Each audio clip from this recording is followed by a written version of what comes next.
Good afternoon and welcome to Dialogue with Deidre. I'm your host, Deidre Malone. I am excited about today's show because I have a couple of guests that are so in tune to what's going on in our community. And we're going to be talking about what's really happening in the Latino community with Mauricio Calvo, the Executive Director of Latino Memphis. We're going to be talking about what's happening when it comes to ICE and immigrants in our community. You have raids where ICE officials are going in and separating families, and we want to talk about that, and we want to talk about what, as Memphians, we can do to try and help. This law is deplorable, quite frankly. It's dividing families, and a lot of immigrants are feeling unsafe in our community. What can we do to help? We're going to have that conversation right here on Dialogue with Deidre. And then the new executive director of the NAACP Memphis branch, Miss Vicki Terry, is in the studio. Let me just say that I'm one person that's very excited that she's now on board. Takes a lot of pressure off of her board chairperson, and that would be me. So we're going to have a conversation in the next half hour with Vicki Terry about her vision for the NAACP. Mauricio, welcome to Dialogue with Deidre. Deidre, thank you so much for having me here. And I think the most exciting thing about this interview is to go before Vicki, because you really don't want to go after Vicki, because that's going to be like really, really hard to shoes to fill. So congratulations to the NAACP for having a new leader and for having you as their board chair. Thank you. We understand and we recognize the importance of both organizations, Latino Memphis and the NAACP, and all others, really to work together.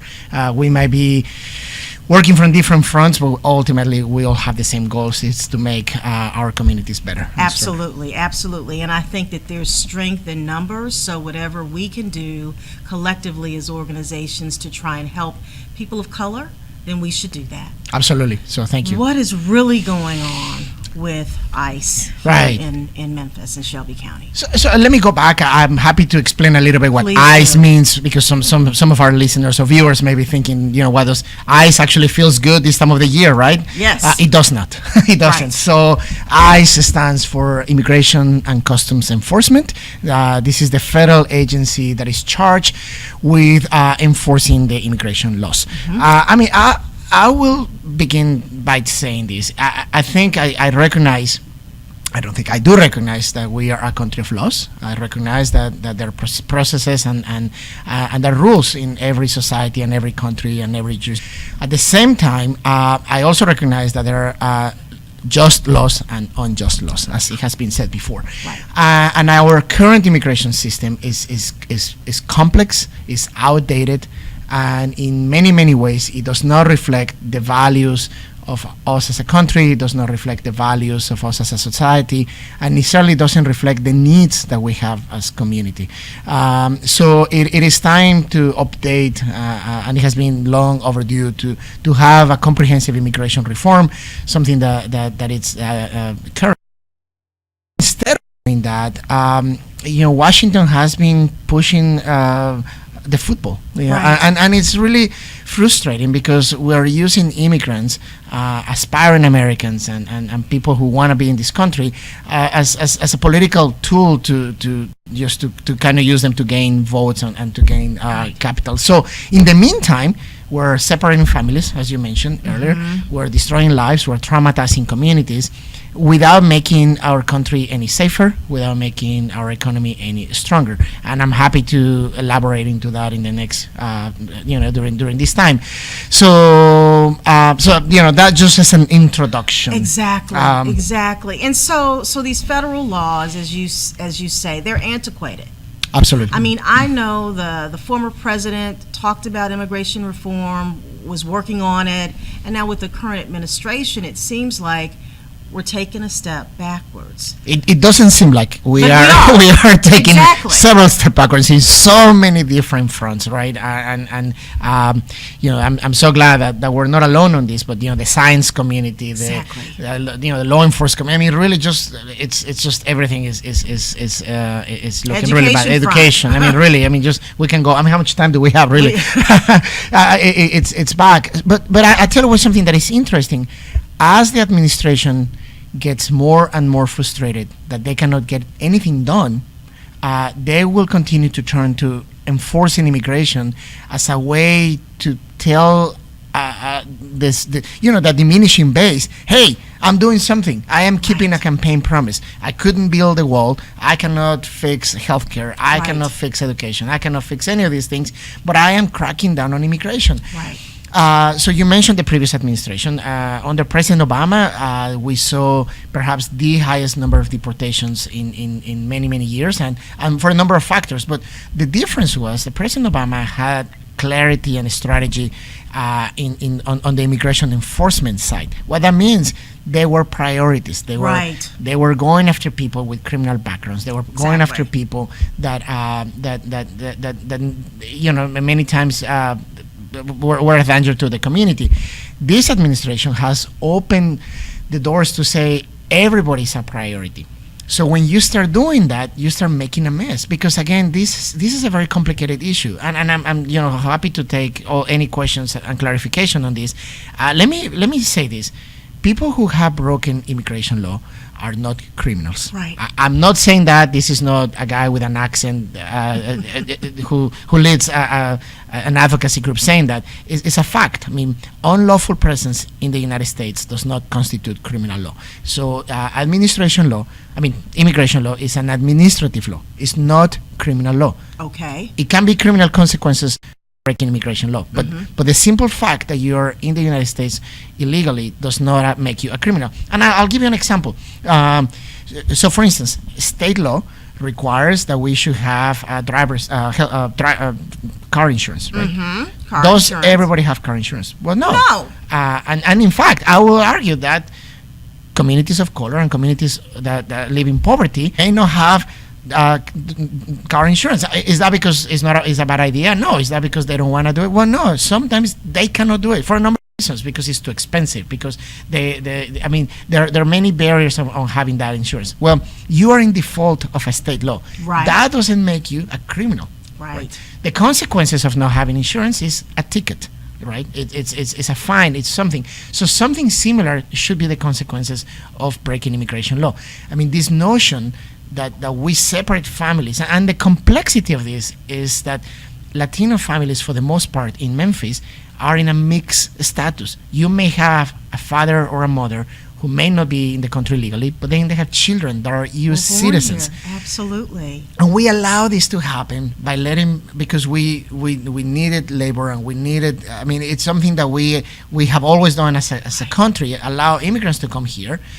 But yet, now all of a sudden we want to pull the rug under somebody's life and make a mess. And it just exasperates the problem, because a dad may be deported, where the mom is the caregiver at home and may be taking care of the children. Now, how is she going to be able to provide for the children?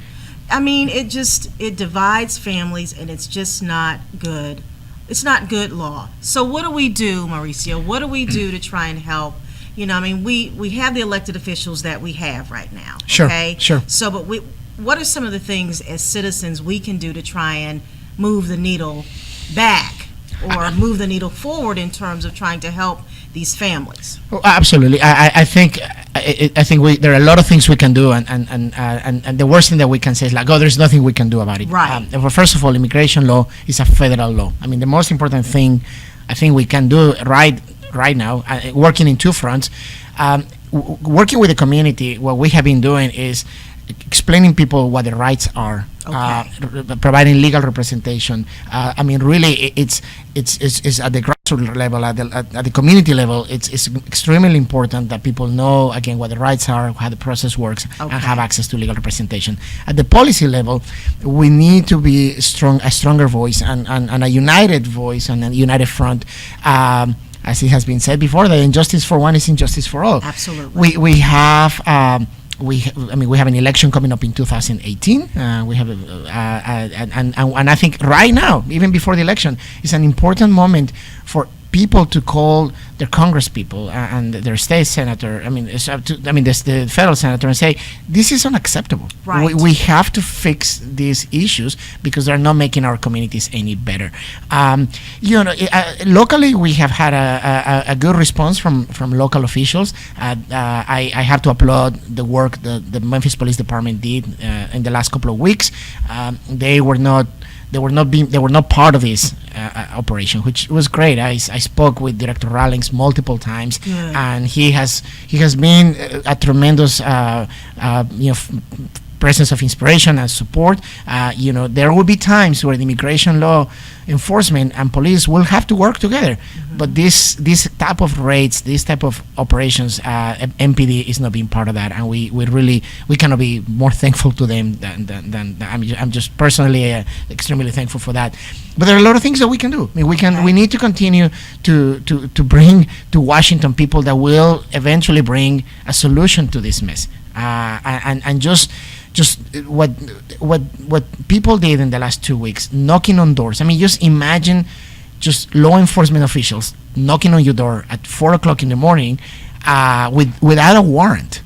Even by the official numbers of immigration. I have the numbers right here. I'm sure the families were just scared to death. Right. So 83 arrests. These are official numbers from the ICE spokesman, Tom Byrd. Of the 83 arrests made in Memphis, Nashville, and New Orleans, and I paused there, most of those were probably made here in Memphis. Okay. 64 of the individuals were described as non-criminal. Okay, 64 non-criminal. Out of the 83. Out of the 83. But and when you say criminal, the criminality could have been being stopped without a driver's license, not paying a fine. So it could be a misdemeanor. They didn't. Look, if these people were true criminals, the sheriff department and the police department will have already apprehended them. There is no information that ICE has that local authorities didn't have. But they were knocking on doors. It's almost like if somebody shoots somebody across the street, and law enforcement start asking every single person with a gun, "Did you do it? Did you do it?" Handcuffing you and say well, I'm going to interrogate you to see if you do it. And then when I do a search, I found something on you, and now you're in trouble. We have to go back to the probable cause. What was the probable cause that made you stop this person and make you knock on this person's door and bang on these doors with 5 guys with guns? The only probable cause they have is how they look, how they talk, where they live. So they were specifically targeting Latino communities, and that is unacceptable by our federal laws and by our standards. That's racial profiling. What we're going to do is we're going to take a quick break, and then we're going to come back and we're going to finish this dialogue, because I'm hoping that you heard what Mauricio said we can do, and we're going to reiterate that on the other side of this break. You're watching Dialogue with Deidre.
Welcome back to Dialogue with Deidre. I am so excited to finish this conversation with Mauricio Calvo, the Executive Director of Latino Memphis.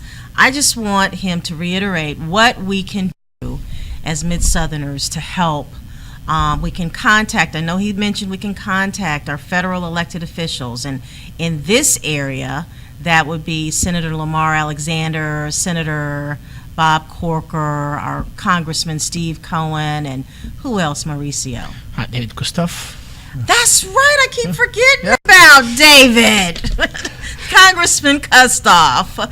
Yeah, because has he had a town hall lately? I think he did. I was not able to attend, but I think he had a town hall. Yes, because some of his constituents were concerned about that. But we can contact him as well and let them know that immigration reform is important and that they need to listen to the voters, right? That's important. That's important. And I mean, also at the local level, I mean, so we have been great. So I think it's important to thank our local officials and to ask them not to make things worse. I mean, some communities, there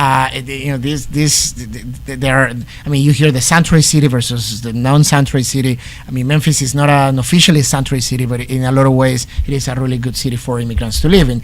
Another thing that we can do, Deidre, is people need to become informed. We cannot just take the first thing that we hear on any media, including this one, and just don't challenge them. I mean, get the facts, become informed of what this means. And I think the most important thing that we need to be doing is we need to pull together Black, white, Latino, rich, poor. I mean, everybody. At the end of the day, we're all trying to make, like we said earlier, we're all trying to make our city better, and it's going to take all of us. I mean, we shouldn't. Sometimes some people would like to put communities against each other. Absolutely. And we cannot allow that to happen because, you know, what brings us together is our humanity. We all bleed the same color, as they say. That's right. And you know, we're humans. We're Memphians. We're here. We came here, like they say, on different boats. That's in right. different ways, but we're all in the same boat now, and we need to pull together to make this better. And this is all of our country. And we need to remember that because sometimes we forget. And we have to think about other children. Exactly. In the last couple of weeks, Shelby County Schools was extremely worried to see the decline number of Latino families wanting to enroll their kids in the school system because parents were afraid to provide information with home addresses and names and all these things that you have to provide when you register. Because they were afraid? They were afraid. And the school system did a good job saying, like, look, we were not connected, but we need to have empathy on these families and see what their fears are and try to understand that. But again, I cannot stress enough how important this connection between among communities is. And I'm not just saying that because it sounds nice. It is absolutely the truth. We have to pull together if we want our families, our community, our city to be better. Well, before I let you get out of here, I have to ask you about an event that you have coming up. Absolutely. What's the thing? Yeah. Tickets still available? Yes, absolutely. So thank you for saying that. So we're having our 5th annual Latino Memphis luncheon at the University of Memphis Holiday Inn. This is on August the 29th, and if it's okay, we'll share the event on your social media. We will. Tickets are $150. I know it's not cheap, but it's just another way to support the work of Latino Memphis. Our guest speaker is David Lubell, who is the founder of an organization called Welcoming America.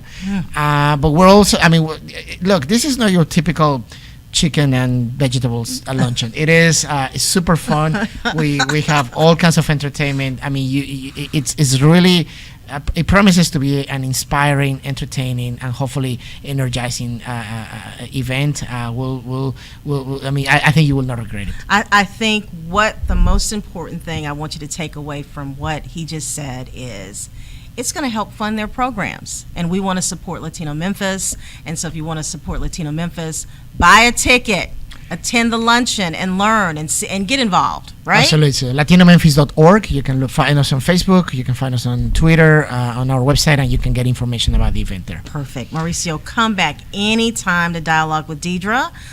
Thank you so much for being on the show today. Thank you so much, and congratulations again to the NAACP in their next chapter. Thank you so much. And right after this break, we have Vicki Terry in the studio, the new executive director for the NAACP Memphis branch.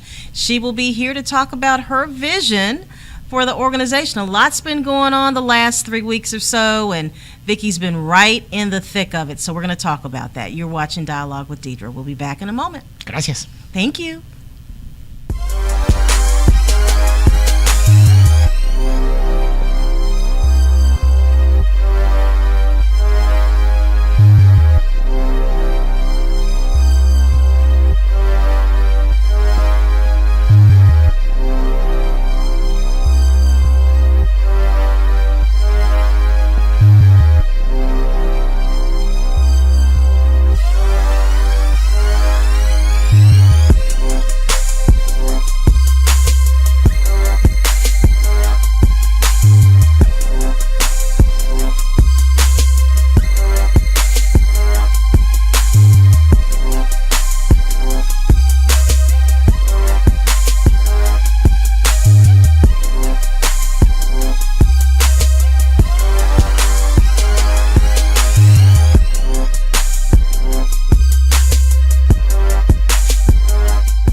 My mom is stronger than anyone I've ever known.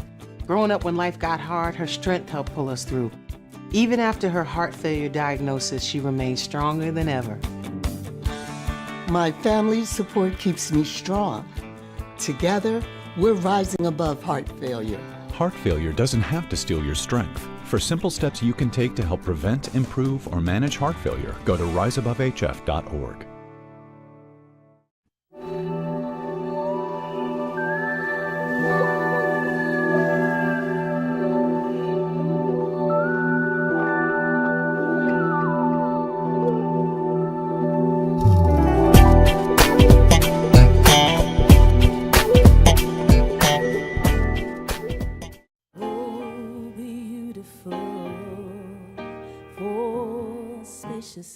For centuries, the hopes, dreams, and promise of this great nation has been shaped by the African American experience.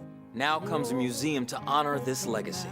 And finally tell their story. Tell all our stories. A story of courage. A story of achievement. The story of a great American people continues. Help us make sure it's heard.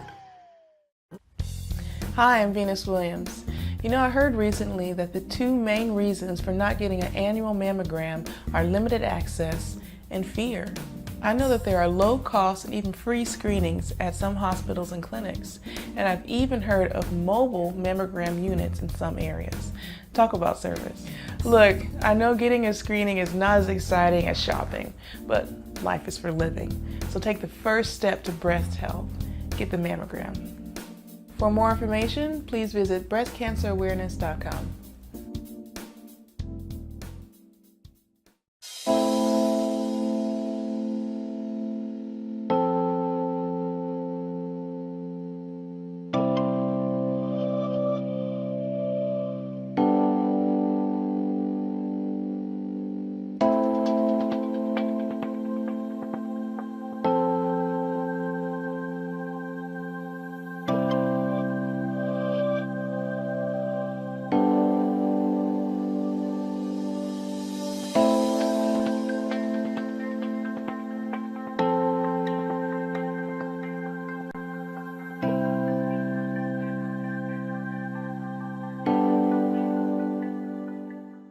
Did you know that hypertension is a universal risk factor for heart disease and stroke, the leading causes of death and disability in the United States?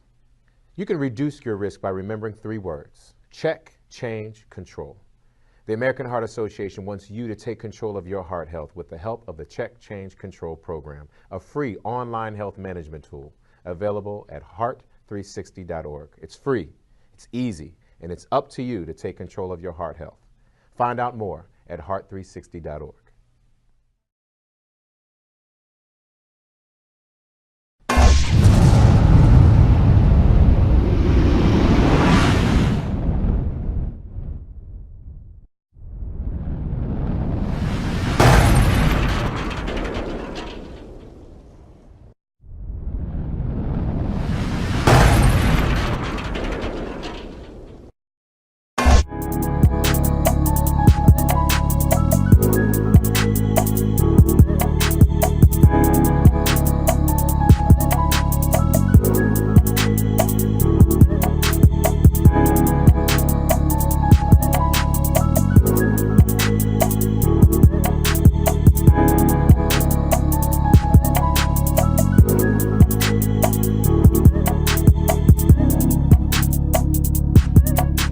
Welcome back to Dialogue with Deidre. I'm your host, Deidre Malone. Right now in the studio with me is the new executive director for the NAACP Memphis branch. And let me just say, I am so happy she's on board. Vicki, Terry, welcome to Dialogue with Deidre. Good afternoon, Deidre. How are you doing today? I'm doing good. I am just so thrilled. You ought to know. I'm thrilled that you're on board. Takes a lot of pressure off of me. Wow. And let me just say that I think our viewers know that it took us a minute to find the right person to fill that spot. And Vicki has hit the ground running. Vicki, you enjoying Deidre. it so far? I am enjoying it. I am fired up. I'm ready to rock and roll. I'm ready to take this to the next level. along with you and the other members of the committee and the community? Well, I told Vicki that I would give her 2 years, and I think she and our state president said, no, you got to do at least 4. You have got to. We're going to pray on that. And hey, everyone that's listening and watching, we want you to make sure that she stays those additional 2 years. We're not going to let her off the hook that easy. So Vicki, you've come on board during a time where social justice reform it's always been big in our country and with our organization, the NAACP.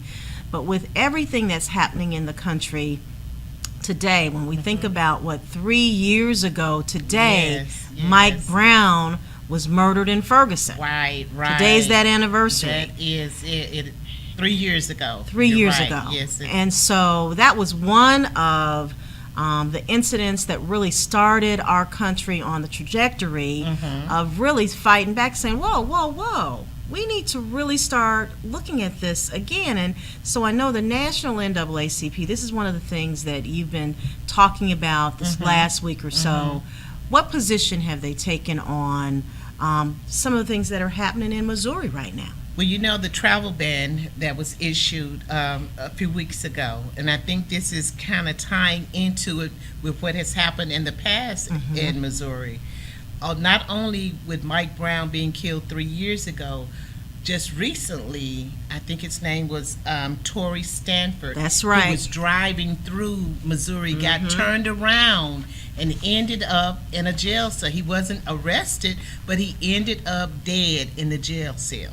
So this kind of ties into the Mike Brown, the Ferguson murder. Right. We're going to call it that. That's what it was. Yes, it was. And so what we're trying to do, the national, we stand with whatever the national says, and right now they issued this ban in Missouri, and it's for all people of color that drive through Missouri. They want you to be careful while you're driving. They want you to watch out for everything that's going on, and we want everybody to make sure that they pay attention to everything. I think it's 75% of black people, African Americans, they are being targeted, stopped by police officers or state troopers, whoever in Missouri. That's right. And so Vicki hit it. I mean, hit on it. And then another thing that happened, two internationally born men were gunned down outside of Kansas City. Yes. And after their killer thought them to be Muslim. Yes. And so then with what's going on the campuses, the university campuses in Missouri, how some of those students were targeted. Yeah. And so it's just a lot going on. And so we know that the state president, Vicki, the state president, Rod Chappelle, was the one who actually issued the first travel ban, and it got kicked up to the national level. Right. And I know when you and I were on a local TV station earlier, was it last week or earlier this week? It's all going together. Someone asked us, said that I guess the St. Louis chapter was against the travel advisory, and look, state and national trumps local any day of the week, right? It does. And we are making sure that we follow along whatever the national and the state. Am I right? You're absolutely right. With them, right? Absolutely. And I think that I spoke to the president of the chapter in Missouri, the St. Louis chapter, and he issued, he was going along with this as well. Right. And I just think that we as a people of color, and that includes everybody, we need to be aware of what is going on in our state, our local community, as well as other communities. We want to support everybody. That's right. And another thing, I think the foundation for this advisory, Vicki, was you had a state representative who happens to be a Republican. I don't recall. I'll find his name. Romine. Okay. Or Romine. Okay. His name was Rick Gary. Okay. Senator Gary Romine. and I think it was a Jim Crow bill. SB 43. Yeah, that was it. And the governor signed it, and the bill basically said that if you are harassed, be it sexually harassed, you are job discrimination, that you are not going to be in a position to sue your employer if you're harassed. Now, if you're a person of color, right? I mean, it doesn't just affect you. It affects, anybody. It does. It affects gays, yes. Latinos, women, men who are harassed. Everybody. So I'm really shocked that A, this piece of legislation passed, and then B, that the governor signed it. Right. It actually goes into effect, Vicki, when at the end of this month. August 28th, I believe. Yes, I think it is August the 28th. Yes. And so I know that the state NAACP in Missouri is asking the governor to repeal it. Right. Well, all I'm saying is that, for our viewers who are in the state of Tennessee or wherever you are in this country watching this show, if it can happen in Missouri, it can happen in your state. In your state as well. And it is August the 28th. Okay. But it can happen anywhere, Deidre. And that's why I said we have got to start, I think, what we need to do, now this is just my opinion, we need to make sure that we get out to vote so we can get rid of some of these people that are in office that are even coming up with these laws that they're passing now. We would think that we are moving backwards instead of forward, but we're not turning around, we're not moving back, we're not making any U-turns, we're moving straight ahead, and we cannot let these things keep happening in our surrounding communities, our states. We just can't do it. Well, one thing you touched on, Vicki, for sure that I know we need to focus on is voter education, and that's something that the NAACP has always been big on, voter education, because we are an organization that doesn't endorse candidates, being sure that our membership is educated on the process, right? That's correct. That is correct. On who's running for office and what their platforms are. And so is that going to be something big that you're going to focus on under your administration? Exactly. I am looking forward to that because what I want to do is educate our community, as you said, on voter education. We want to focus on mentoring our youth. I want to try to reach out to the millennium age group, the younger group. I know we have the older, more, I'm not gonna say old, but you know what I mean. Our seniors, they already know, but I think our youth need to be educated to know what's going on and their voter rights, all of the rights that we have. Even some of the seniors need to be educated more.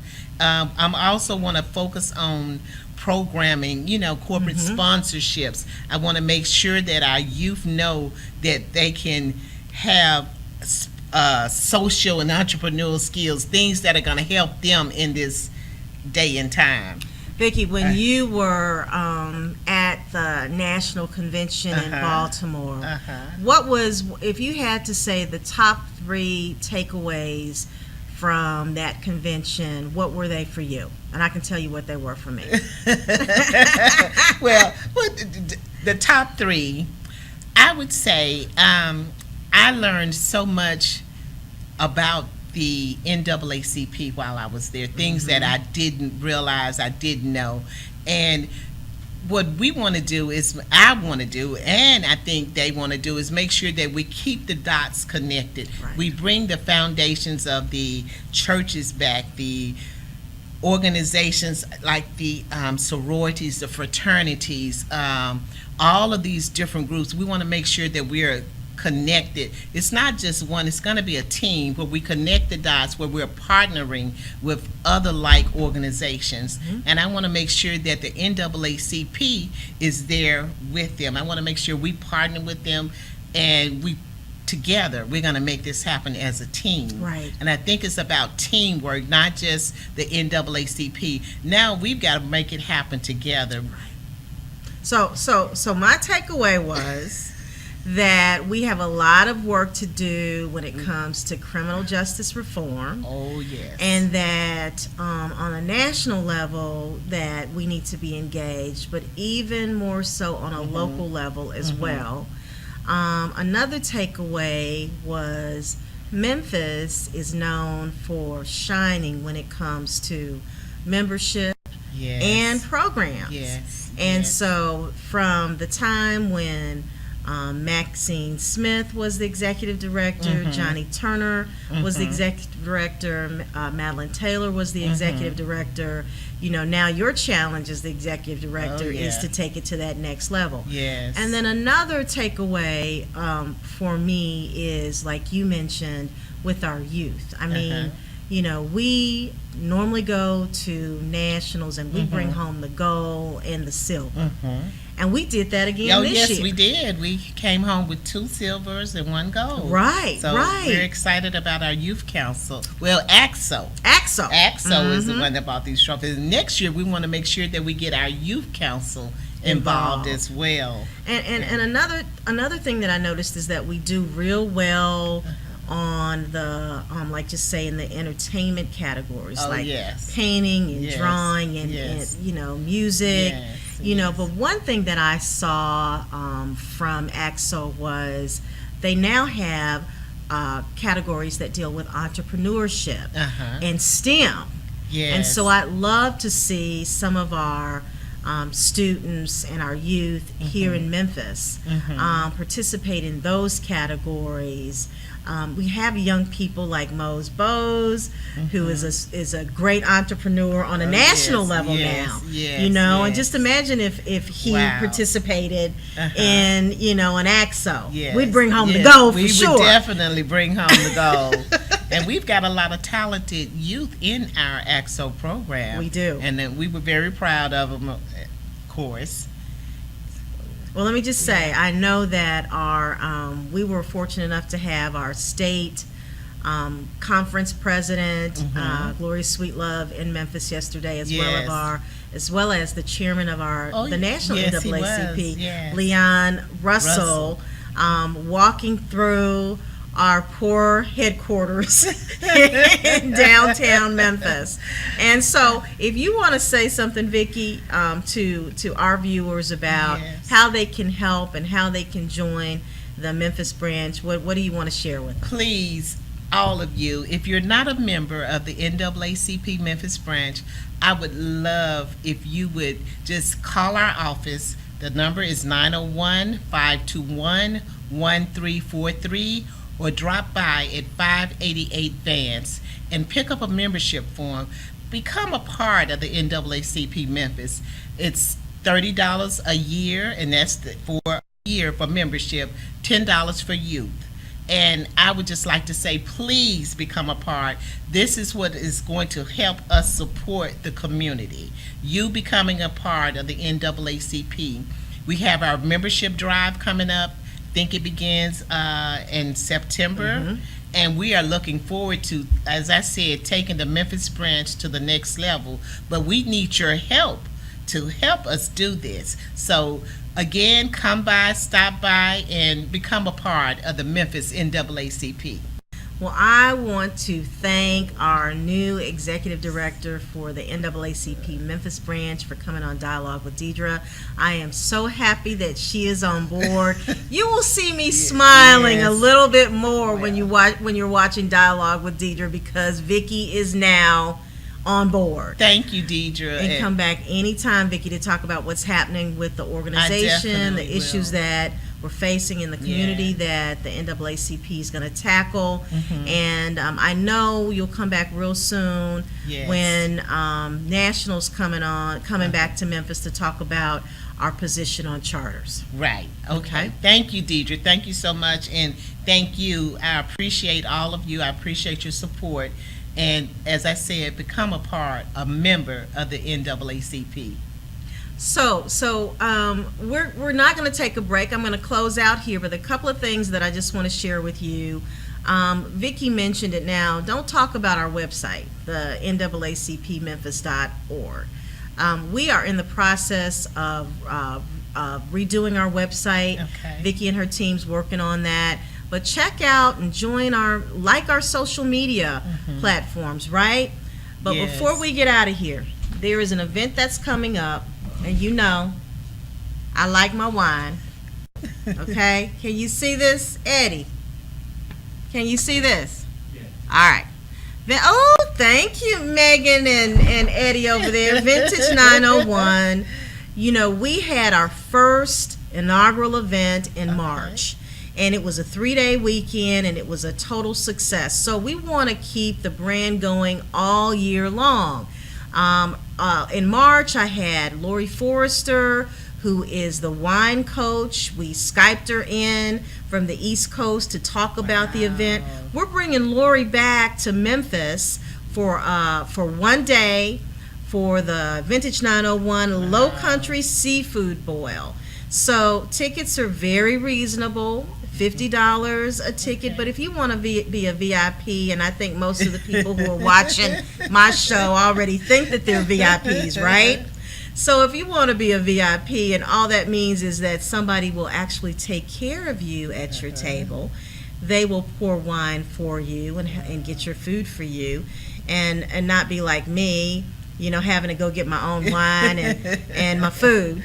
Then you go ahead and go to the vintage901.com website and get your tickets now. This event, we have about 350 people that are going to be in attendance. It's not going to just be wine and seafood. It's also going to be music, so you know how we get down. It is going to be at a private Cordova family farm, and we know that a lot of you don't like mosquitoes. And so we're going to have a great tent, air-conditioned tent, and we're going to take care of those mosquitoes, but we're going to have a great time. Wine, food, and music. So we hope that we will see you there. On our next show, we're going to talk about the National Women's Political Caucus. I was just elected first vice president for the National Women's Political Caucus, and we're going to Skype in our national president to talk about what that organization's doing and talk about what we're doing here in the state of Tennessee, as well as with the Memphis Women's Political Caucus. So you're going to want to tune in to our next show. Black Thought. We want to let you know, and I'm sure that Dr. Noel Hutchinson let you know, that he's going to be out for a little bit, and we're going to try not to encroach on his show, his time. But we may do our show a little bit earlier to make him want to come back sooner. So I won't just take his time. But we just want to wish him all the best, and he's going to be just fine, and he's going to be back in probably, Eddie, about 6 weeks or so? Yeah. About 6 weeks or so. So please send up prayers for Dr. Noel Hutchinson. With Black Thought, but you'll be seeing his shows anyway. There'll be reruns, but we want him back. We want him healthy. We want him whole, and so he can continue to do God's work, and that's educating you on what's happening in our community. I want to thank you so much for watching Dialogue with Deidre. I'm your host. You can let us know what you think about our show. You can go to our Dialogue with Deidre Facebook page or our M1 TV Network Facebook page and let us know what you want to see on our show. We are more than welcome to have you come on and share what's going on in the community. I hope you have a great rest of your Wednesday afternoon, and we'll see you right back here on the M1 TV Network on next week. Have a good one.